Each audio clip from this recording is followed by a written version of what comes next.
It has been several weeks since the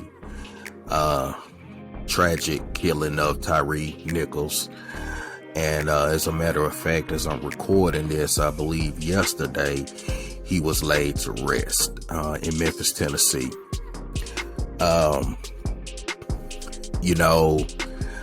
I asked somebody that does a podcast, and would they cover it? Would they cover this? Cover the death of Tyre Nichols, and they wasn't sure if they was gonna do anything, and I myself wasn't sure if I was going to cover this because at this point there's really not too much that I can say that haven't been said already. This is something that, unfortunately, that police brutality is something that we're almost gotten used to. Not to say that it's acceptable, but it happens so much that you're almost not surprised. And I've just been trying to unpack and process this whole thing, because the truth of the matter is, what happened to Tyre Nichols could have easily happened to me, and it could have easily happened to one of my boys. And the sad fact is, it could still happen to me, or it could happen to one of my sons. But I think at this point, as believers, as Christians, we have to continue to fight the good fight. We have to remember that the battle that we engage in, and this is real warfare, that is spiritual warfare, and that we're fighting this in the spirit. The weapons that we have are invisible.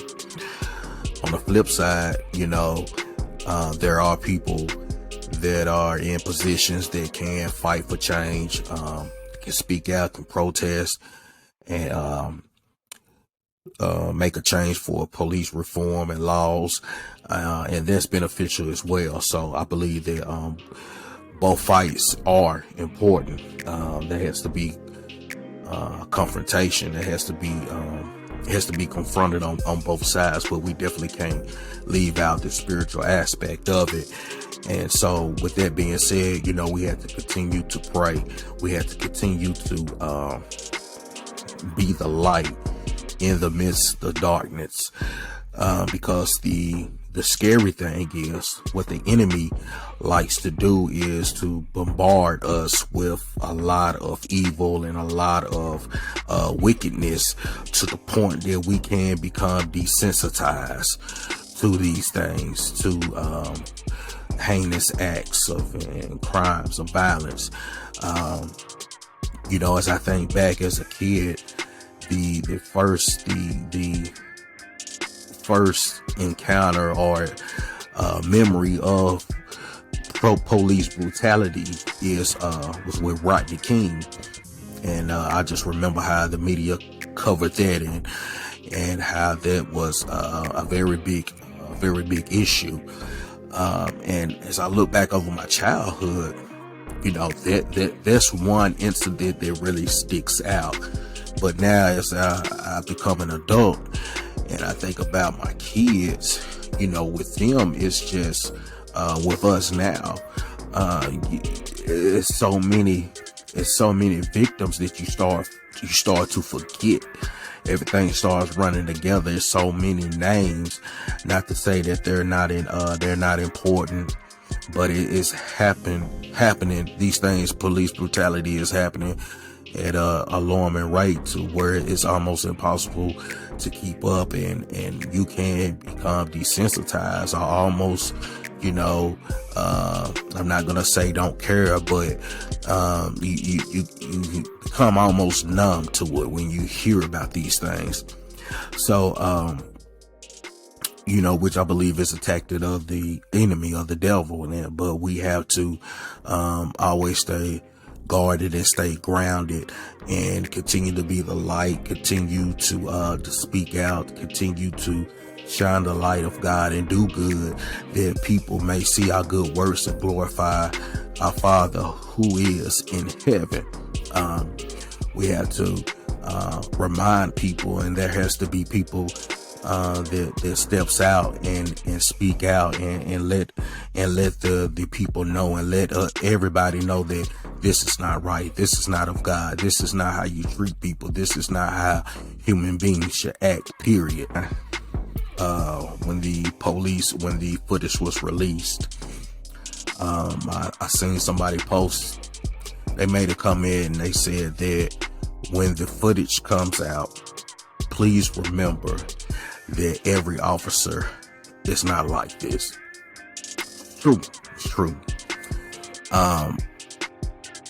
I think Chris Rock, the comedian, put it best in his special. I think it's called Tambourine, where he said, he was giving an example. He was like, with police brutality, there's people that usually make a statement.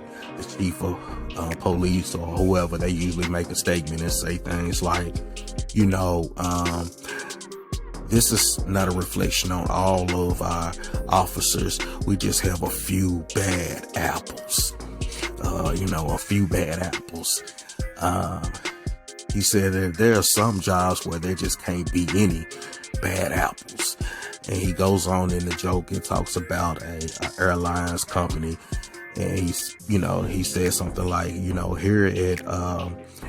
here at Delta, Airlines, most of our pilots land their planes, but we have a few bad apples that, every now and then they just crash in the side of a mountain, and he was just highlighting how, ridiculous that sounds. And,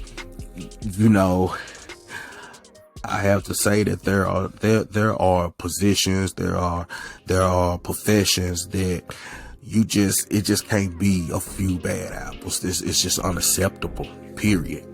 Not only with being a police officer, the police and law enforcement profession, but I even say even in ministry, in church, in the school system, there are teachers that don't do what they're supposed to do, or they might abuse or neglect the child.